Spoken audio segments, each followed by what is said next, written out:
Hey everybody, welcome to today's Autoversity. I'm Dwayne Marino, and if you like these videos and you find them helpful, hopefully you do, please share them and please like them. Today's topic is on something called mindfulness. Now, what is mindfulness? Mindfulness is basically being aware of your own thoughts. I can tell you, if you spend a day or even 10 minutes actually paying attention to your own thoughts, maybe writing down the odd one that creeps into your mind, people that study this stuff, I don't know where they get some of the information, but apparently, the average person is awake 15 hours a day.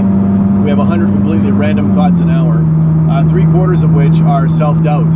I'm not good enough, I'm not smart enough, I'm too skinny, I'm too tall, I'm too short, I'm too fat, I don't have enough hair, I have too much hair, I can't make these calls, I can't sell this, this won't work, why don't I know this yet? All kinds of things.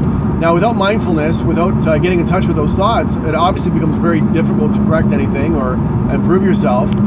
But mindfulness also ties into a lot of other things, such as your physical health. There's a stress hormone called cortisol. I'm sure you're aware of it if you ever had a physical. And cortisol is supposed to be a very short-term thing where it induces fight and flight, the fight and flight response.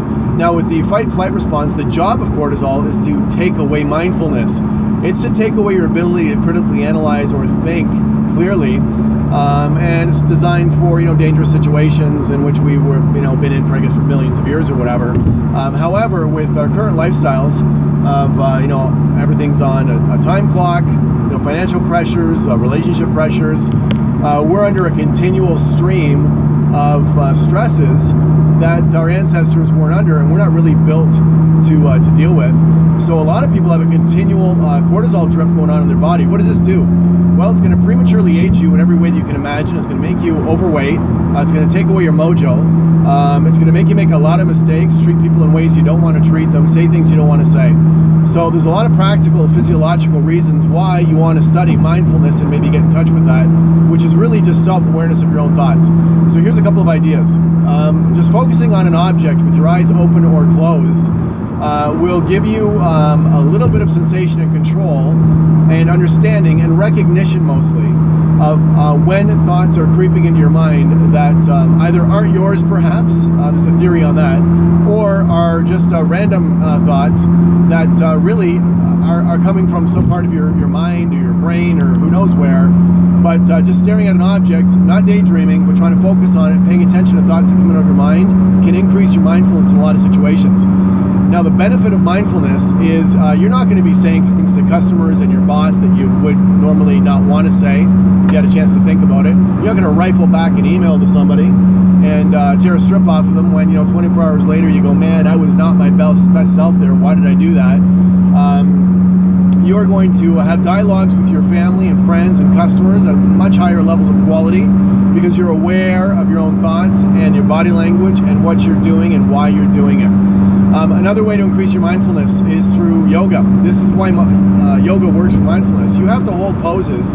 I've been doing yoga now for 10 years, various types, and this has been one of the biggest benefits. It's got me in touch a lot with my own thinking. When you're holding a pose, an awkward pose of whatever that is, or trying to get deeper into it or do it properly, because it's so still, not moving, practically motionless, and because you easily could topple over or lose that pose if your mind drifts, you get in touch, you train yourself to get in touch with how to control your mind on a point, on an object, and stop these thoughts from creeping in. So yoga is one thing that can work. And the third technique I'm going to give you, besides focusing on an object or focusing on yourself in very slow movements, even slow movements like walking.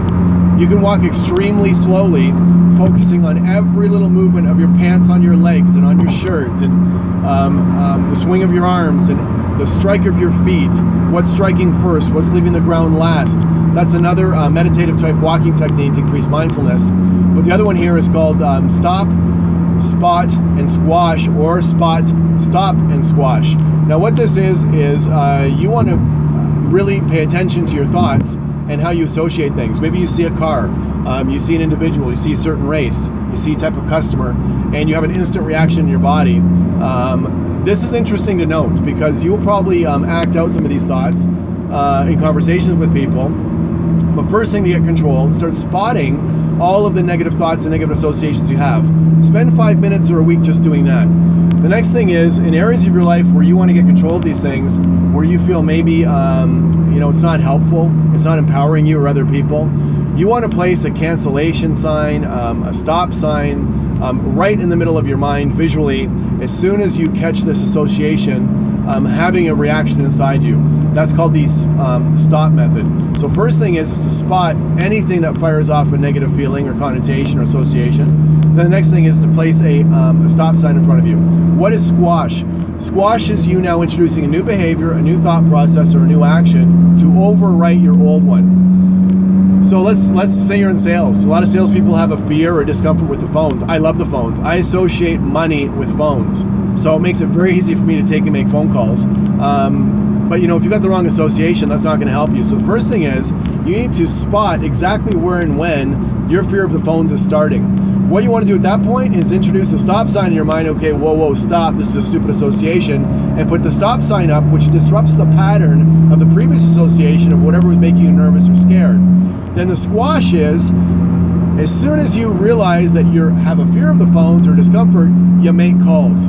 You jump back on the horse, and what's going to happen is, through repetition, you are going to overwrite your old associations, and maybe one day not only get comfortable with the phones, but increase your skill set so much, because if you're mindful when you're on the phone or when you're selling, you're going to be better at it, because you're going to have more access to those skills you've been training, because cortisol stops your access to skills. So spot, stop, squash, maybe do something like yoga or extremely slow walking where you analyze your moves. And of course, try to focus on your breathing a little bit, because breathing helps a lot during all these situations. And the other one is just focusing on a still object or an object in your mind with your eyes closed. And it could be something as simple as a soccer ball. And imagine that soccer ball in front of you as you slowly rotate it in every direction and just analyze and cultivate the thought of that ball while you also entertain yourself with the other thoughts that are creeping in your mind. This video is a little bit longer because this video requires a lot of training and work, sometimes years of work, before you make any enormous progress. But you can have good progress in a few minutes or a few hours just by realizing how important it is to be aware of yourself. So I wish you right mindfulness on this beautiful weekend. I'm going out to video one of our online training videos and a few webcasts and things that way. I'm Dwayne Marino. Like and share this. Take care. We'll see you soon.